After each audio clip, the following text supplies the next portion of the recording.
माने पंचदर्शन, पंचोपदेश, सांख्य, योग, न्याय, वैशेषिक, वेदांत, मीमांसा दर्शन और ईस्केन, मुंडक मांडुक्य आदि उपनिषद और रामायण, महाभारत, श्रीमद् भगवत गीता और पुराण सब कंठस्थ कर रहे हैं। तो यह नया भारत है जिसमें सभी यज्ञ कर रहे हैं, सभी यज्ञोपवीत धारण कर रहे हैं, सब वेद पढ़ रहे हैं और सब एक भाव से आगे बढ़ रहे हैं। देखो, देश सड़कों से नहीं चलेगा, देश संसद से ही चलेगा। और शिक्षा मंत्री कौन होगा, कौन नहीं होगा, ये सड़कों पर तय नहीं होगा, ये देश का प्रधानमंत्री और देश की संसद तय करेगी। अब कुछ लोगों ने आजादी के नारे लगाए, ब्राह्मणवाद से आजादी भाई, आरएसएस से आजादी भाई, इस जात उस पंथ से आजादी। अब भाई वो ब्राह्मण कुल में पैदा हुआ है और यदि आरएसएस से उसने राष्ट्रवाद सीखा है प्रहलाद जोशी जी ने, तो इसके किसी के पेट में दर्द नहीं होना चाहिए। यदि आपको जो अधिकार इस देश का संविधान किसी दलित, शोषित, वंचित को देता है, वही अधिकार इस देश में ब्राह्मण को भी देता है।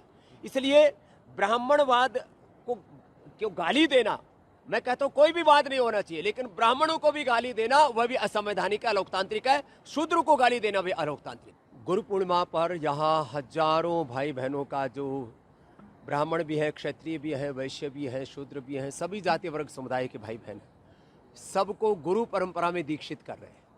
हमारा एक ही संकल्प है, हम सब ऋषि ऋषिकाओं के वंशधर, उनके उत्तराधिकारी, प्रतिरूप मूर्त विग्रहवान स्वरूप है।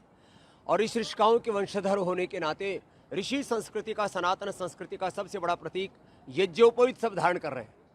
तो सनातन विरोधियों ने हम पर लांछन लगाया कि एक ब्राह्मण जाति को छोड़ करके किसी को दूसरे को यज्ञोपवीत करने का अधिकार नहीं। यह सब जाति वर्ग समुदायों के भाई बहन यज्ञोपवीत धारण कर रहे हैं और स्त्री और शूद्र तो वेद पढ़ ही नहीं सकते, यज्ञोपवीत धारण नहीं कर सकते, ऐसी मिथ्या भ्रांति फैलाई थी सनातन विरोधियों ने। आज सब प्रमाण देख ले कि यहाँ पर पुरुषों के साथ सब बेटियां, सब स्त्रियां भी यज्ञोपवीत धारण कर रही हैं और यहाँ वेद पढ़ती हैं।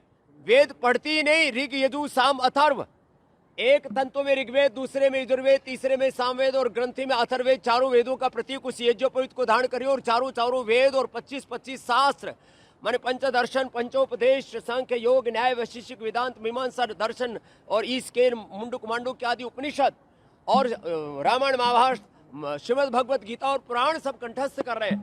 तो यह नया भारत है जिसमें सभी यज्ञ कर रहे हैं, सभी यज्ञोपवीत धारण कर रहे हैं, सब वेद पढ़ रहे हैं और सब एक भाव से आगे बढ़ रहे हैं। कोई भेदभाव नहीं, सब एक पूर्वजों की संतान है। आज हमारे मजहब अलग हो सकते, पूर्वज अलग नहीं हो सकते। जो मैं बात कह रहा हूं उसका एक प्रत्यक्ष प्रमाण है कि आज हिंदू हो या मुसलमान हो, मुसलमान से पूछो तो भाई आप पहले क्या थे, बोलो हम तो कन्वर्टेड मुसलमान हैं। तुमने कहा मुसलमान से पहले क्या थे, बोलो वही थे जो आप हैं। अर्थात हम सबके पूर्वज एक हैं, हम सबका डीएनए एक है और हम सबका सनातन धर्म भी एक है, हम सबका राष्ट्र धर्म भी, मानव धर्म भी एक है, हम सबके पूर्वज एक हैं। पूर्वजों जैसा हमारा चरित्र हो और हम सब मिलजुल करके राष्ट्र की एकता, अखंडता और समृद्धता के लिए पुरुषार्थ करें। और एक बात और कहना चाहता हूं, पिछले दोनों जंतर मंतर पर कुछ जैन जी ने इकट्ठे होकर के भारत को बदनाम किया। गाली गलोच हमारी संस्कृति और हमारी प्रकृति नहीं है। हमने हमेशा बड़ों को आदर दिया है।